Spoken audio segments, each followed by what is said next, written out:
इसी बीच देखिए एक बड़ी खबर सामने आ रही है, जहां 19 नवंबर को भंग होगी विधानसभा, तो 22 नवंबर तक मौजूदा कार्यकाल है और सीएम नीतीश ने राज्यपाल को अपना इस्तीफा पत्र भी सौंप दिया है। तो इस वक्त की आपको ये बड़ी खबर बता रहे हैं, जहां सीएम नीतीश कुमार राजभवन पहुंच चुके हैं, उनका राज्यपाल से मुलाकात हुआ और आपको बता दें कि 19 नवंबर को विधानसभा भंग की जानी है और उससे पहले सीएम नीतीश कुमार ने राज्यपाल को अपना इस्तीफा पत्र सौंप दिया है, यानी कि सीएम नीतीश कुमार ने इस्तीफा दे दिया है। अब सीएम नीतीश कुमार 10वीं बार सीएम पद की शपथ लेंगे। 20 नवंबर का वो तारीख है जब फिर से शपथ ग्रहण समारोह होगा और नीतीश कुमार फिर से मुख्यमंत्री बनेंगे। लेकिन उसके पहले देखिए, अब 19 नवंबर को विधानसभा भंग करना है और उससे पहले सीएम नीतीश कुमार ने राज्यपाल को अपना इस्तीफा पत्र सौंप दिया है। तो 19 नवंबर को विधानसभा भंग होगी और उसके पहले सीएम नीतीश कुमार ने राज्यपाल से मुलाकात की और अपना इस्तीफा पत्र सौंपा। तो देखिए आज क्या क्या हुआ है, चलिए वो बताते हैं। कैबिनेट की आखिरी बैठक आज हो गई है और इसके साथ ही सीएम ने राज्यपाल से मुलाकात कर ली है। सीएम ने मुलाकात करने के बाद अपना इस्तीफा पत्र सौंप दिया है। विधानसभा भंग करने का पत्र भी सीएम नीतीश कुमार ने सौंपा राज्यपाल को। 19 नवंबर को भंग होगी विधानसभा। तो बता दें आपको कि अब आगे क्या होगा वो भी आपको बता रहे हैं। 22 नवंबर तक मौजूदा कार्यकाल ये है और उससे पहले विधानसभा भंग करना है। 19 को जेडीयू विधायक दल की बैठक भी होने वाली है और ये बैठक भी काफी ज्यादा अहम मानी जा रही है। 20 नवंबर को नई सरकार का शपथ ग्रहण समारोह होने वाला है, जिसमें कि प्रधानमंत्री नरेंद्र मोदी के आने की संभावना भी है। गांधी मैदान में ये शपथ ग्रहण समारोह होगा, उसको लेकर के पूरी तैयारी कर ली गई है। 4 दिन के लिए गांधी मैदान आम लोगों के लिए बंद भी कर दिया गया है। मंत्रिमंडल को लेकर के भी देखिए हलचल अब तेज हो गई है। आज विनोद तावड़े पटना आएंगे और इसके साथ ही आपको बता दें कि आने के बाद तमाम मुद्दों पर चर्चा की जाएगी। मंत्रिमंडल का गठन कैसे करना है, इसको लेकर के चर्चा की जाएगी। क्या प्रधानमंत्री नरेंद्र मोदी ने जो बात कही थी, MY समीकरण की बात की थी कि महिला और युवाओं का हमें समर्थन मिला है, तो क्या देखना दिलचस्प होगा कि महिला और युवाओं को इस बार के मंत्रिमंडल में जगह दी जाती है। 20 नवंबर ये वो दिन है जब मंत्रिमंडल का गठन हो जाएगा और शपथ ग्रहण समारोह है और प्रधानमंत्री नरेंद्र मोदी के आने की संभावना भी जताई जा रही है। इसको लेकर के पूरी तैयारी कर ली गई है। 19 नवंबर को जेडीयू विधायक दल की बैठक होने वाली है और ये बैठक भी हर मायने में अहम मानी जा रही है।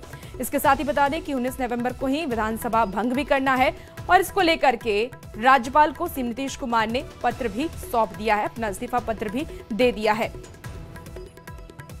मुख्य सचिव के साथ बिहार के तमाम पदाधिकारियों और कर्मियों की सेवा की सराहना की गई है। और तीसरा प्रस्ताव कि जो अभी तत्काल तुरंत जो संपन्न हुआ है आम चुनाव, उसमें एनडीए को नीतीश कुमार जी के नेतृत्व में जो इतने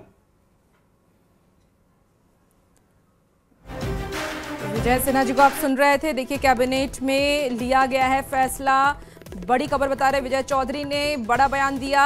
आपको बता दें कि 19 नवंबर को भंग होगी विधानसभा, राज्यपाल को सौंपा गया है ये पत्र। विजय चौधरी की तरफ से ये बड़ा बयान दिया गया है। इसके साथ ही सरकार के कार्यकाल पर चर्चा भी की गई, तो विजय चौधरी ने ये बड़ा बयान दिया और देखिए कैबिनेट में फैसला लिया गया, तो विजय चौधरी का ये बड़ा बयान सामने आया जब 19 नवंबर को भंग होगी विधानसभा। उन्होंने कहा है कि राज्यपाल को पत्र सौंप भी दिया गया है और अब तैयारी अगले शपथ ग्रहण समारोह की है। सरकार पूरी तरीके से तैयार है। इस बार सरकार की बम्पर जीत हुई है और इस जीत के बाद अब मंत्रिमंडल का गठन भी लगभग तय हो गया है। मंत्रियों का जो फॉर्मूला है वो भी तय हो चुका है और आपको बता दें कि अब आपको बताते हैं कि आज क्या हुआ है, आगे क्या होने वाला है। तो देखिए कैबिनेट की आज आखिरी बैठक हो गई है। सीएम ने राज्यपाल से मुलाकात कर ली है। इसके साथ ही आपको बता दें कि सीएम नीतीश कुमार ने पत्र भी विधानसभा भंग करने के लिए राज्यपाल को सौंप दिया है। 19 नवंबर को भंग होगी विधानसभा तो अब आगे क्या होने वाला है वो आपको बताते हैं। 22 नवंबर तक मौजूदा कार्यकाल है और उसके पहले विधानसभा भंग करना है ताकि नए सरकार के शपथ ग्रहण की पूरी तैयारी हो। 19 को जेडीयू विधायक दल की एक बैठक भी होने वाली है। इसके साथ ही 20 नवंबर को नई सरकार का शपथ ग्रहण समारोह होने वाला है और उसको लेकर के पूरी तैयारी हो रही है। गांधी मैदान में शपथ ग्रहण समारोह किया जाएगा और इसके साथ ही आपको बता दें कि मंत्रिमंडल को लेकर के भी हलचल तेज हो गई है कि इस बार किन्हें किन्हें मौका दिया जाना है। क्या नए मंत्री बनाए जाएंगे या फिर से वही रिपीट किया जाएगा, वही मंत्रिमंडल फिर से रिपीट होगा, ये देखना बेहद दिलचस्प होने वाला है क्योंकि इस बार सरकार पूर्ण बहुमत से एक बार फिर से बिहार में आई है।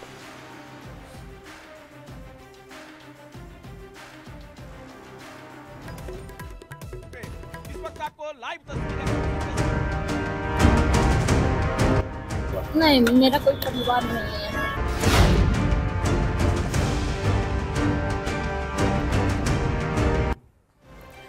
और देखिए, चुनाव के नतीजे आने के बाद से ही बिहार की सबसे बड़ी सियासी फैमिली यानी कि लालू फैमिली में हाहाकार मचा हुआ है। हार पर रार से पारिवारिक कलह अब सड़क तक उतर आई है, जिस पर सियासत अल्टीमेट हो रही है। लालू परिवार की बेटियां पिता का घर यानी कि मायका छोड़कर दिल्ली पहुंच गई हैं, तो वहीं रोहिणी दिल्ली से मुंबई पहुंच गई हैं। वहीं दूसरी ओर मामा साधु यादव ने जयचंदों को बोरिया बिस्तर बांधने का अल्टीमेटम दे दिया है, जिसे लेकर के विरोधी दल के नेता भी तंज कस रहे हैं।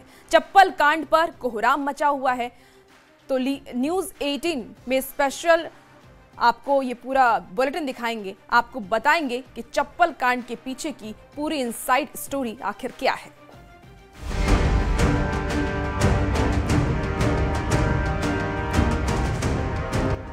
नहीं, मेरा कोई परिवार नहीं है।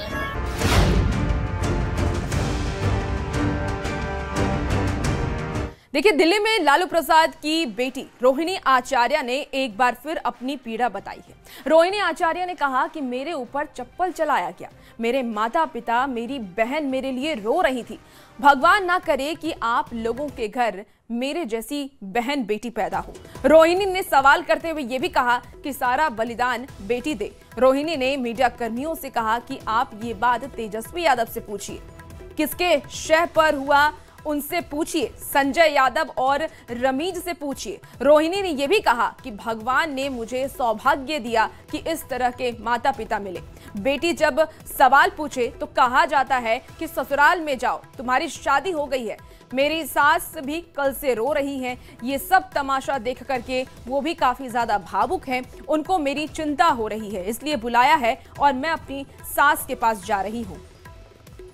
हम अपने फेसबुक पे, अपने ट्विटर पे बोल चुके हैं जी। क्या बोलना आपने जो ट्वीट किया उसमें कहा गया है परिवार चप्पल चलाया गया, गालियां दी गई, आपने बताया, आपने कहा था कि चप्पल चलाया गया। चप्पल चलाने की बात आपने कही, अब आप लोग जाकर के वहाँ इंक्वायरी कर लीजिए। सही बात है, रोहिणी जो बोलती है सच बोलती है और जिसको भी कंडेम करना आकर के सामने मेरे सामने बैठवाइए। रोहिणी किस बात पर ये खफा हुए, क्या हुआ, कुछ बताएंगे? रोहिणी जी चप्पल किसने चलाया? रोहिणी जी चप्पल आराम से चलाया था। रोहिणी जी आप आराम से बात करें। आप ये बात जाकर तेजस्वी यादव, बर्ताव आप ये बात जाकर के तेजस्वी यादव किसके शह पे हुआ है उनसे जाके पूछिए, संजय यादव से पूछिए, रेचल यादव से पूछिए, क्या नाम है उसका, पिताजी मेरे साथ हमेशा। कल मेरे माता पिता भी रो रहे थे, मेरी बहन रो रही थी मेरे लिए। मुझे भगवान ने मुझे सौभाग्य दिया कि मुझे मेरे इस तरह के माता पिता मिले जो मेरा हर समय मेरा साथ दिए। मुझे बस इतना ही कहना है कि भगवान ना करे कि आप लोग के भी घर में कभी मेरे जैसी बहन बेटियां हो। जिस घर में भाई हो, भाई लोग का ही योगदान होना चाहिए। काहे सारा बलिदान बेटी लोग दी, और जब बेटी कुछ सवाल पूछे तो आप बोल दीजिएगा कि आप ससुराल में जाओ, तुम्हारा शादी हो गया। आप बहुत ज्यादा रोई हैं, इसकी वजह से आपकी आवाज बैठ गई है। रोहिणी आप बहुत ज्यादा रोई हैं। आपकी लालू जी से कोई बातचीत हुई इस बीच में? जैसा बर्ताव किया, चप्पल फेंकने मैंने सिर्फ अपने भाई को अपने घर से निकाला है। रोहिणी जी, मेरी बहनें, क्या होगा? मेरे माता, मेरे पिता मेरे साथ है। लालू जी से कोई बातचीत हुई है इस बीच में आपकी? अगला कदम आपका क्या होगा? जिससे हर दिन मेरी बात हो रही है, हर समय कैमरा तो पीछे कर रही है। तो आप अब कब तक यहाँ दिल्ली में रहेंगे? अभी अभी हम अपने ससुराल जा रहे हैं। बॉम्बे घर है, बॉम्बे में रहेंगे 10 दिन। मेरी सास भी कल से रो रही है ये सब तमाशा देख करके। उनको मेरी चिंता हुई, इसलिए उन्होंने बुलाया कि मैं जा रही हूँ अपनी सास के।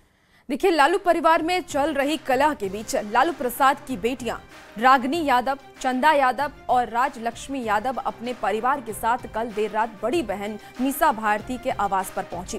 रोहिणी आचार्य पहले ही पटना से दिल्ली, फिर दिल्ली से मुंबई जा चुकी हैं और ये 3 अलग अलग तस्वीरें आपको दिखा रहे हैं, जहां 15 नवंबर को जब रोहिणी आचार्य पटना छोड़ी और उस वक्त उन्होंने ये बयान दिया कि मेरा परिवार के साथ अब रिश्ता नाता टूट गया है। 16 नवंबर की तस्वीर है पटना एयरपोर्ट की, जहां 3 और बेटियों के साथ वो पटना भी छोड़ के मुंबई गई और अब देखिए रागनी, चंदा और राजलक्ष्मी भी दिल्ली एयरपोर्ट पर नजर आ रही हैं, वो भी पटना से दिल्ली पहुंच गई हैं। लालू फैमिली में बेटियों को लेकर के मचे कलह के बाद से बिहार की सियासत में उबाल आ गया है। रोहिणी आचार्य के आंसू देख करके मामा साधु यादव भड़क गए हैं। उन्होंने जयचंदों को खुली चेतावनी देते हुए कहा है कि जितनी जल्दी हो बोरिया बिस्तर बांध करके यहां से निकल जाओ, नहीं तो अंजाम बुरा होगा।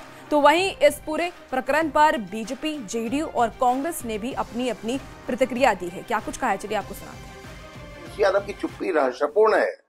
महिला सशक्तिकरण को लेकर, माई बहन योजना से लेकर महिलाओं के उत्थान की बड़ी बड़ी घोषणा करने वाले राजद और तेजस्वी यादव की पोल खुल गई है।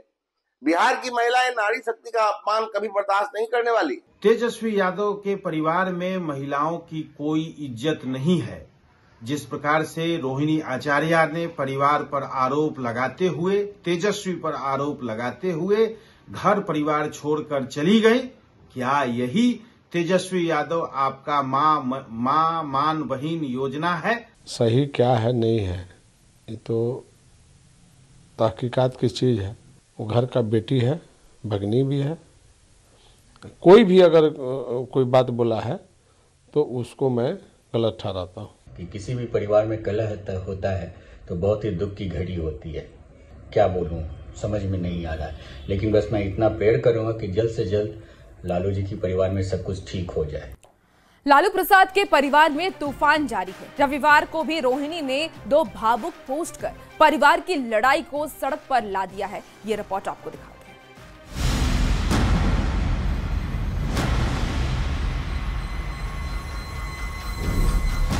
लालू प्रसाद के परिवार में तूफान जारी है। रोहिणी आचार्य के पोस्ट ने परिवार में खराब संबंधों की परतें खोल कर रख दी हैं।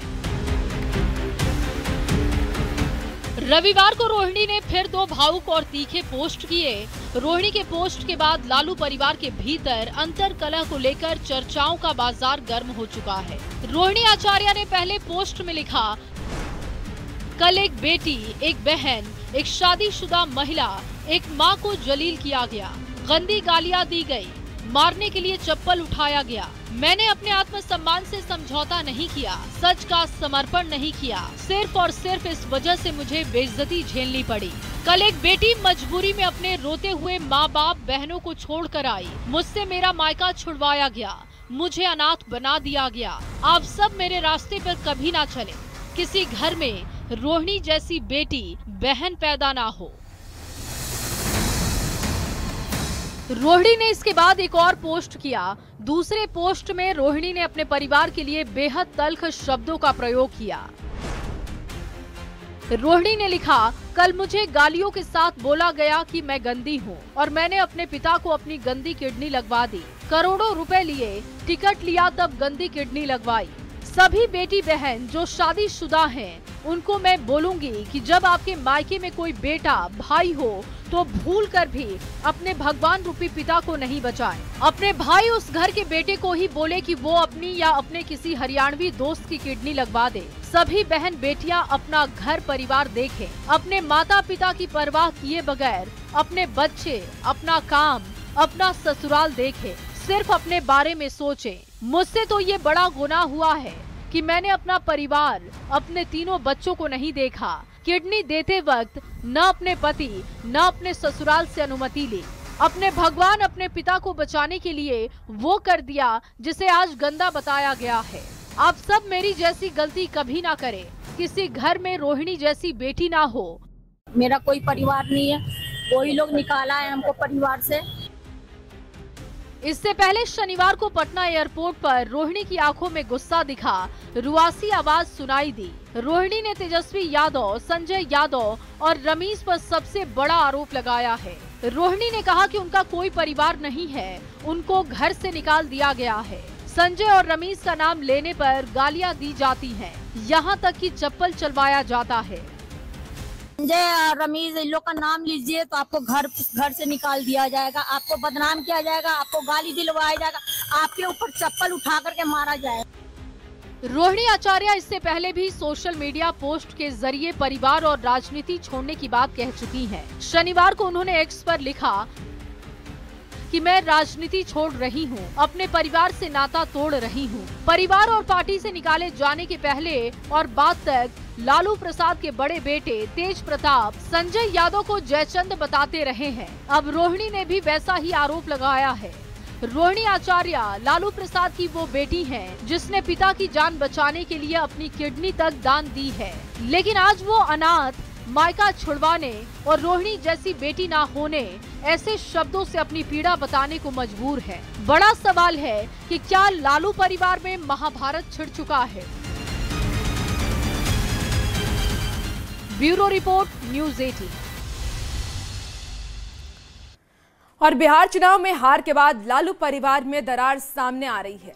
लालू की बेटी रोहिणी आचार्य ने तेजस्वी यादव, संजय यादव और रमीज खान का नाम लिया है। रोहिणी ने आरोप लगाया कि संजय रमीज से सवाल करेंगे तो चप्पल से मारा जाएगा। वहीं इसे लेकर के सियासत भी अब शुरू हो गई है। बीजेपी और जेडीयू ने भी आरजेडी पर हमला बोला है। ये रिपोर्ट आपको दिखाते हैं।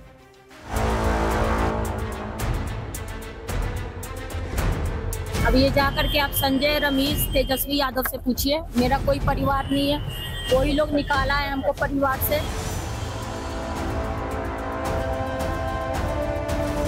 रोहिणी आचार्य ने परिवार में उनके साथ बदसलूकी को लेकर कई ट्वीट किए हैं। एयरपोर्ट पर जब रोहिणी से पत्रकारों ने परिवार को लेकर सवाल किया तो रोहिणी अपने भाई तेजस्वी, उनके सलाहकार संजय यादव और रमीज का नाम लिया। रोहिणी ने कहा कि संजय रमीज से सवाल करेंगे तो चप्पल से मारा जाएगा। मेरा कोई परिवार नहीं है। अब ये जाकर के आप संजय रमीज तेजस्वी यादव से पूछिए, मेरा कोई परिवार नहीं है, वही लोग निकाला है हमको परिवार से, क्योंकि रिस्पॉन्सिबिलिटी लेना नहीं है उनको। पूरा दुनिया बोल रहा है जो चाणक्य बनेगा तो चाणक्य से आप सवाल पूछिएगा। जब कार्यकर्ता चाणक्य से सवाल कर रहा है, पूरा देश दुनिया सवाल कर रहा है कि पार्टी का ये ऐसा हाल क्यों हुआ। अब जब संजय रमीज इन लोग का नाम लीजिए तो आपको घर से निकाल दिया जाएगा, आपको बदनाम किया जाएगा, आपको गाली दिलवाया जाएगा, आपके ऊपर चप्पल उठा करके मारा जाएगा। लालू परिवार में छिड़े घमासान के बीच राबड़ी देवी के भाई साधु यादव ने भी बिहार में हार पर मंथन की बात कही है। देखिए, आरजेडी का जो परफॉर्मेंस, मतलब जो आप बता रहे हैं कि कैसा परफॉर्मेंस रहा है, लेकिन बिल्कुल खराब हो गया है, ठीक नहीं है। समझने की ज़रूरत है और सोचने की भी ज़रूरत है और बैठक करके विचार करने की भी ज़रूरत है कि कहाँ हमारी गलती है और किनके द्वारा गलती किया गया है। ये सारी चीज़ों पर फोकस करने की ज़रूरत है। बीजेपी का कहना है कि लालू परिवार की अराजकता खुलकर सामने आ गई है। इन लोगों ने पूरे बिहार को चलाने के सपने देख रहे थे, वो परिवार भी नहीं चला पा रहे। रोहिणी आचार्य ने बहुत सारी बात कल मैं सुन रहा था, बहुत ही आपत्तिजनक। सवाल पूछने पे चप्पल से पिटाई हो सकती है, सवाल पूछने पे आपको घर से बाहर निकाला जा सकता है। विधानसभा चुनाव में करारी हार के बाद लालू परिवार में कलह काल चल रहा है।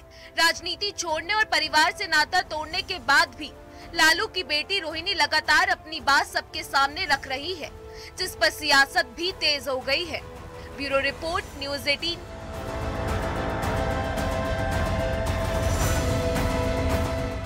फिलहाल वक्त हो चला